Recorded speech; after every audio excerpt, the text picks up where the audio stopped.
Hey, it's time for another update. Version 4 is complete. Got a lot of cool stuff in this one.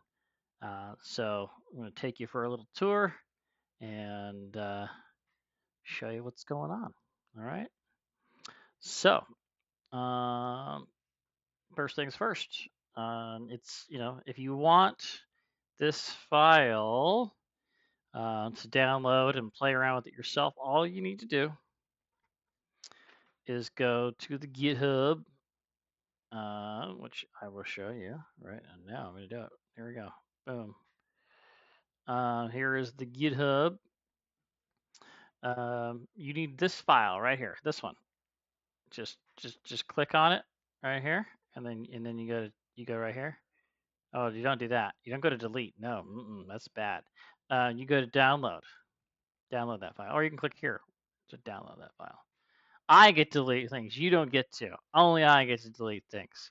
But you can download this. So once you have that and you extract it, you'll get this right here.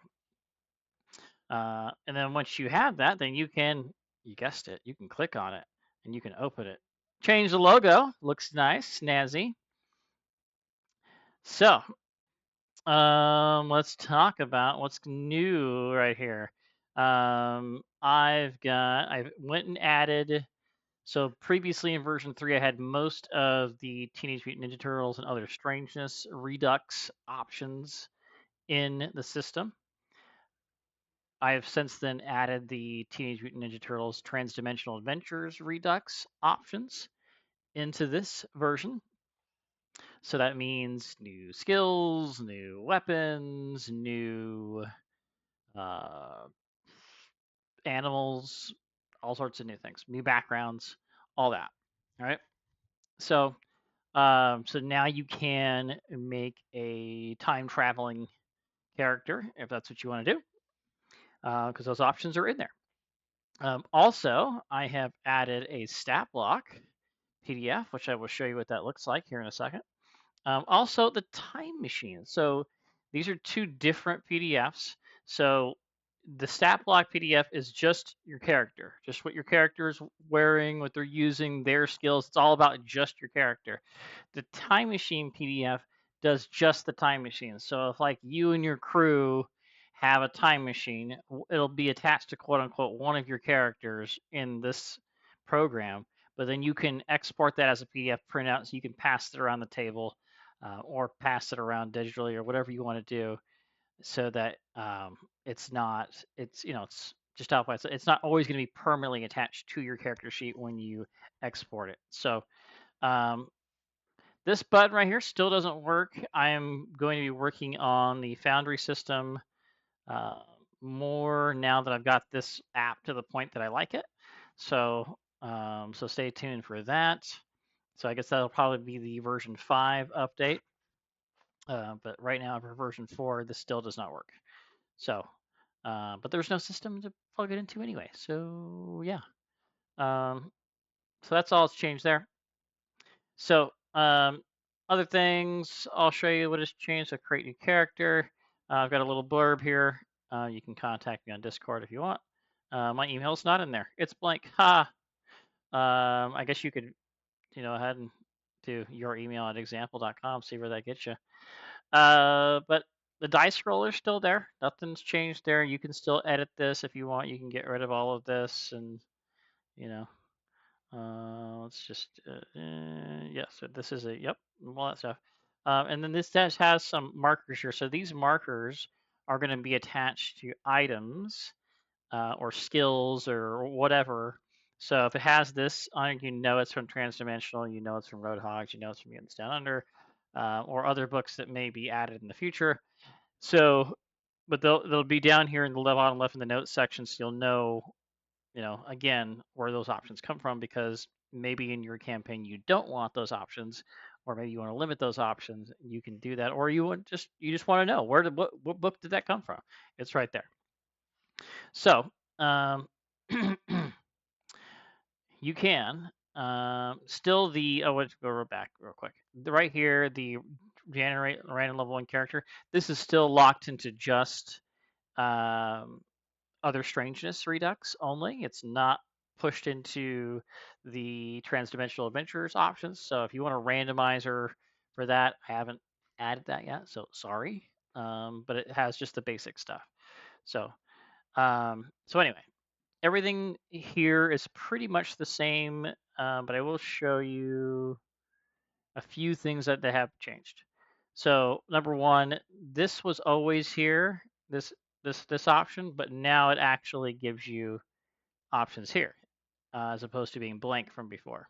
So this won't populate until this is selected. So I'm just going to roll that because I want to do that, and then I'm going to roll this a glyptodon. I don't even know what is a glyptodon.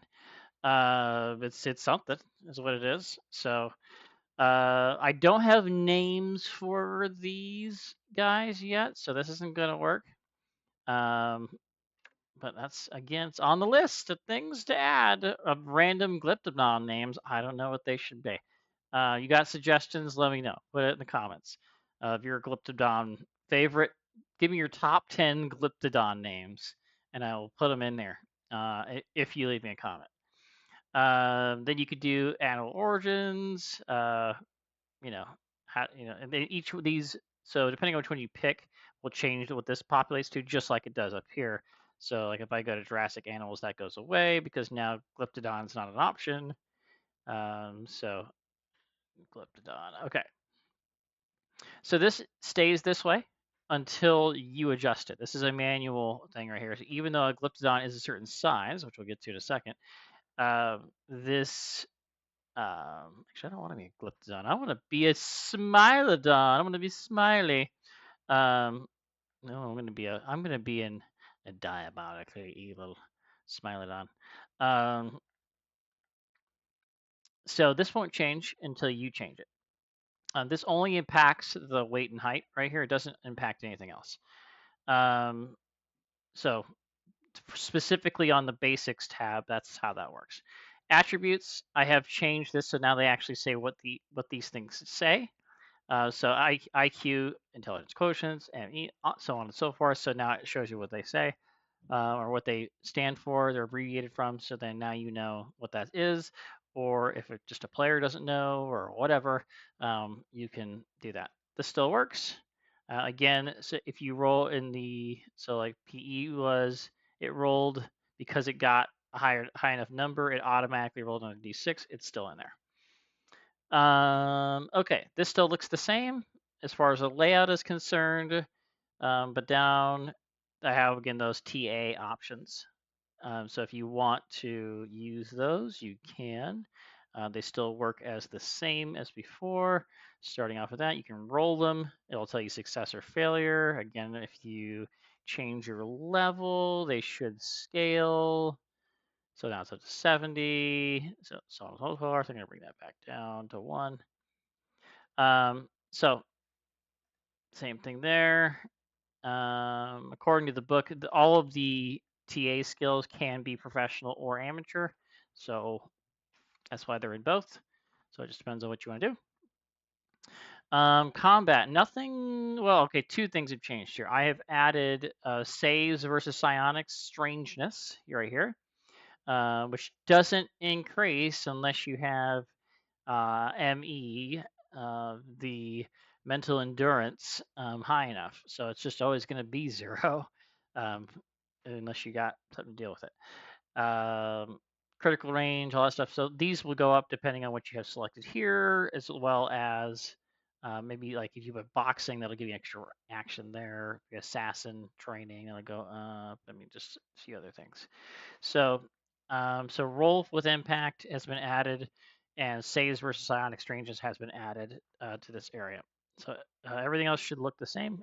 Of course, you can overwrite these things if you want to, because that's what you're doing in your game. That's fine. This screen looks about the same. So the Smilodon, where to picture, right? Okay, Smilodon is size level 17. It's a big boy. So when you reduce your mutant size, because you start off with 5 BioE, which is nothing, I'm going to drop it down just immediately to 10. So that gives me that's 7 levels down. So it gave me, 7 times 5 is 35. So now I've got 35 points to play with. Actually, I technically have 40 because it's negative 35 plus 5. So now I can do, I'm bipedal and I don't know, my claws, partial, full. I can talk really well. Natural. So these natural weapons will be specific to the animal. Animal abilities will be specific to the animal. These, let's see here. Yeah. Okay. So I took the restriction off. I used to have it set to where they wouldn't allow you to pick these unless you had the right amount of ME. Yeah. So, but now because I'm not going to tell you how to run your campaign, you do what you want. If you want people to have extra things, they can have those things. So just check with your game master because you're not supposed to have them unless you have an exceptional amount of ME, I believe. So, moving on. But it should go down here, and then so what you want here, you want these two to match is what you want. So I'm gonna do that. So yeah, so once they match, then you have spent all your BioE. Okay, equipment. The layout again is the same. So I have, but again now you have the TA options as well. Those are in there. You can roll to hit, and you can roll damage. And they still work. And the TA options are there. TA options are here. I guess they're not. Oh, there wasn't a whole lot of extra armor. Yeah, the armor is a little weird in TA, so you still have a lot of the same stuff though. Or this is shield stuff. Ugh. Wood and leather. Yeah. So anyway, TA options are here. Costume, medieval peasant, so on and so forth. Okay, so basic vehicles. This has not changed at all. These are all the vehicles from the other Strangeness book. So nothing's changed. Nothing's changed. Nothing's changed. What has changed, we have a couple more tabs over here. We'll talk about this one the most, so I'm going to talk about these two first. So Mutants Down Under and Roadhogs. Mutants Down Under has airships and aerial vehicles in it. And Roadhogs has land vehicles in it. I think some water ones too. So those options have not been added, so these are just placeholders. You can still type things in here if you want to. Up to you. Of course, you have a notes section over here, which you should use that instead. If you want to type things in here, it will not export in either of the export PDFs, so it's really just for you. Okay, time machines, dimensional devices. This is specific to trans-dimensional adventures. So, just like kind of the other things, just like kind of the basics tab where you kind of go down a checklist of things, you can, what are you doing? I'm going to be a time machine. What kind of time machine is it? It's a temporal time projector. It's a portable time machine. Okay. Well, how is it mounted or installed? I like to have mine inside a vehicle because that sounds really cool. And then what kind of vehicle is it installed in? And then you could say it's installed in an aircraft, or I'm going to say it's installed in a watercraft because that sounds ridiculous. And then I could maybe over here I have a watercraft. It's installed in my rowboat, my kayak. No, it's installed in my yacht or my speedboat. Let's go with speedboat. So it's installed there, right? And then I have some extra things I want to do. This calculates the total cost of all those things. This is in dollar amounts according to the book. So you can, just like you have on the basics tab, you can load a picture of your time machine and put it in there. I'll show you that in a minute when I show you the PDFs. So, yeah, that's the app. We've gone over every tab, and then I'm just gonna load. I'm gonna go. Let's see. It's new. Let's get rid of all the work we just did. Boom, clear that. And now we're gonna load my my other Smilodon that I made earlier, Tasha. So here's Tasha's.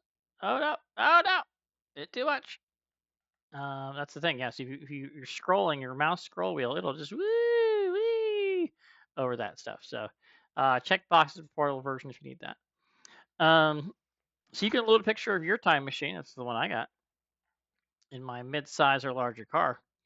And then, of course, back on the basics tab, we got the artwork of the character.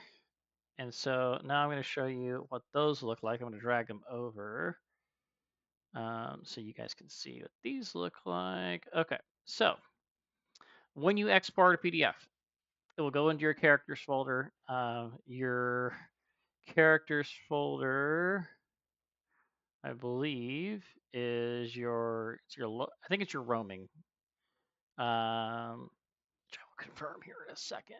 Let's see, it is. Yep, app data roaming. Okay, so, and then it'll be TurtleCom. It'll be the app data roaming TurtleCom. Can't find it. You can actually, when you export it, you can decide where you want it, but that's the default of where it'll go.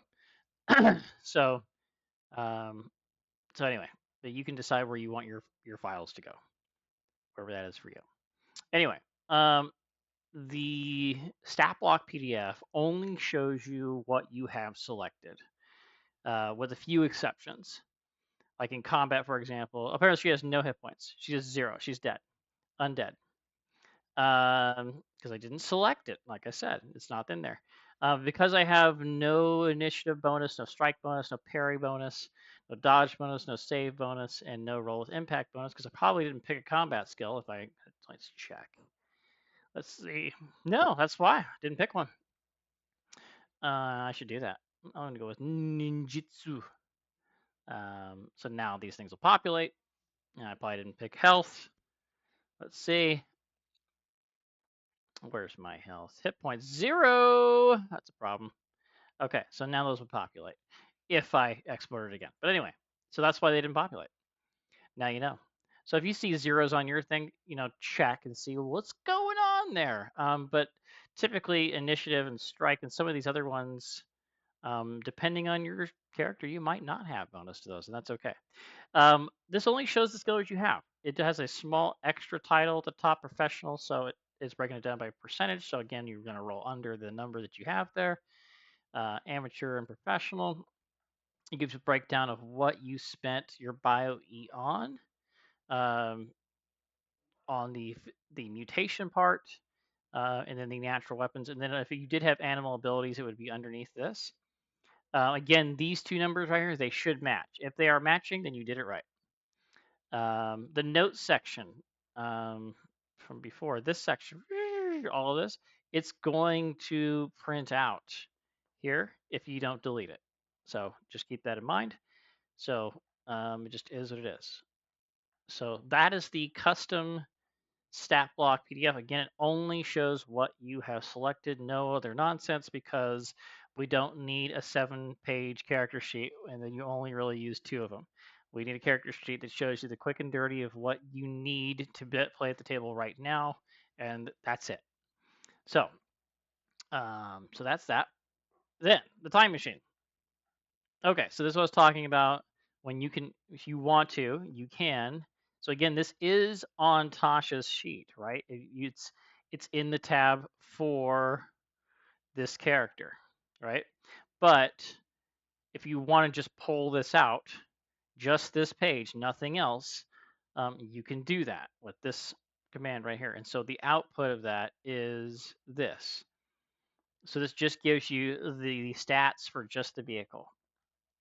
It does say character, and it has whose character sheet's attached to. I guess you could write in or edit this PDF and put all your other character names there of who owns this. But this is Tasha's time machine. Okay, so you're just gonna have to deal with it. But it gives you the stats for the time machine, how much it costs.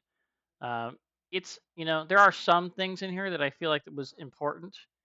for you to have in there.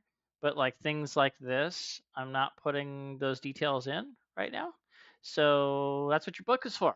Those books got to be useful somehow, right? This is not this app is to make things easier when you're building a character. It is not to replace the books, right? So it's going to have some information, so you have to keep looking things up, but it's not going to have everything. It's going to have the basics, the bare minimum. Really, honestly, behind the scenes, it's the things that help calculate certain things, right? So, like the reason why there's money involved here is because over here, the total wealth when it comes to, and this wealth, by the way, does not calculate your time machine, but it does calculate your vehicles and all that other stuff. So the total wealth, so you should know if your player comes to the table and they've got $1 million worth of total wealth. It's like, well, let's look and see what you got there, buddy. That should be a red flag for you. So all of those prices on like this, all these things have prices on them. Chainmail has prices on it, and so those things. Where I go? What happened there? Okay. So that's why that information's in there so that it can be calculated over here. But if it's not needed for those types of calculations, I'm not putting it in. So there you have it. So that's that. That's the app. You can obviously message me on Discord. I can tell you random people message me on Discord. I don't normally answer. So don't feel bad if I don't talk to you. But if you have a comment, question, concern, of course, you can comment on this video. That would be the best way to do it. I will look at those. And then the next best thing, of course, would be past that would be the coming here to the GitHub, which I will drop a link to the GitHub in the video description. So you can come here. And again, all you need, if you want to download the whole thing, the code, you can do that if you want to. You want to poke around in there and see different things. If that sounds fun to you, you go ahead and do that. But the only thing that you need is this right here. So just this one thing, and it has all the files you need to get to work on building your character, exporting your character right now. Again, if you got names for trans-dimensional characters, there are Smilodons, Mastodons, whatever that says, Argentavidon. Let me know. Put those down in the comment. Give me your Cretaceous animal names. Triceratoid, Tyrannus, Tyrannosaurus, Raptoroid.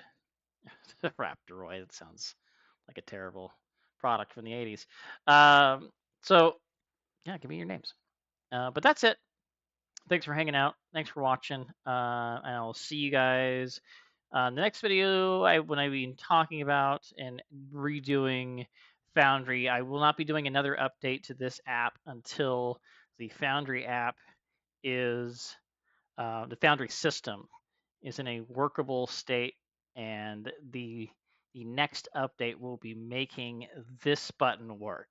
So once the Foundry system works, I'm happy with it, and I can exit, and items are in, basic vehicles. I'm probably not going to put the time machines in right now, just to get the basics of just other Strangeness in. Once I have that in, and I'm happy with it, then I'm going to work on fixing this button, so that this character like Tasha can join the table quickly with this button. So I might update, like put a token image over here so the token comes with, we'll see how I feel about it.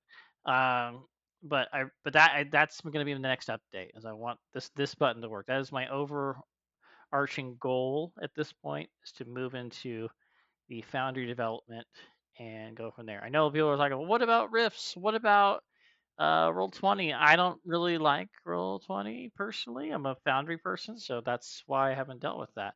Rift seems like a giant project that maybe one day I might do, or maybe add an add-on to this. But I kind of want Ninja Turtles to be its own separate thing. I'm the only other supplement that's I'm not that I'm not against right now that I'm considering adding would be After the Bomb, just because it has that mutant vibe going in with it as well. Anything that's quote unquote compatible, I know everything's compatible, but you know what I mean. Something kind of in the mutant sphere. Heroes Unlimited, I don't know. That's a big ask there too.